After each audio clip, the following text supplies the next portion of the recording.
I'm Jack, a 30-year-old guy from Nashville, Tennessee. I've been a road trip enthusiast ever since I got my driver's license at 16. The open road, the freedom, the unexplored towns you find along the way, it's always thrilled me. I work in software development, a job that's as mundane as it sounds. That's probably why I yearn for the adventure that the road offers. Last year, I decided to go on my longest road trip yet, coast to coast across the United States.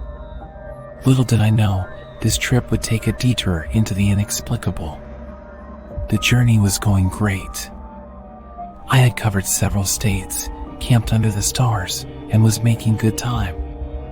That's when my GPS led me into Whispering Pines Forest, a route that was supposed to cut my driving time in half. The road through the forest was narrow but scenic, surrounded by towering pine trees. Their tops seemed to touch the sky, and it felt like I was driving through an emerald tunnel. As the sun dipped below the horizon, a thick fog began to roll in. The forest, which had seemed so inviting during the day, now looked like a realm from a horror story. My GPS, which had been spotty ever since I entered the forest, finally gave out. I was left with nothing but the winding road ahead. Just when I was contemplating turning back, I saw it, an old-fashioned gas station illuminated by flickering fluorescent lights. The sign read, "Last stop gas, fill up or forever hold your peace." A sense of unease washed over me, but my gas gauge was pointing at E, so I didn't have much of a choice. I pulled in and was greeted by an elderly attendant named George. He had a weathered face and eyes that looked like they had seen it all. I filled up the tank, grabbed some snacks, and asked for directions. "Follow this road till the end," he said, "but whatever you do, don't stop in the forest, especially if you hear voices." I laughed nervously. George didn't crack a smile. I thanked him, paid, and got back on the road, his warning lingering in the back of my mind. I must have been driving for hours, but according to my car clock, only 30 minutes had passed.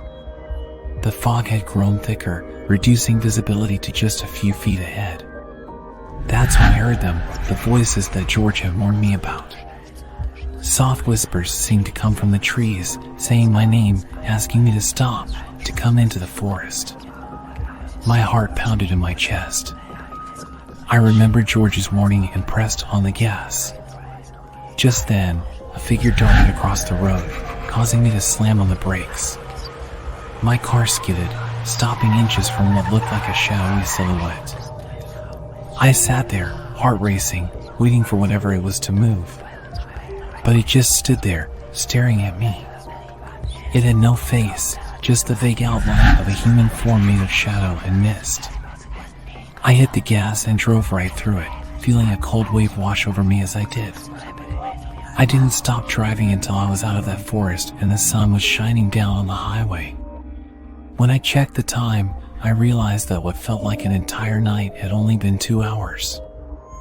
I finally reached my destination days later, but I couldn't shake the feeling that I had narrowly escaped something in Whispering Pines.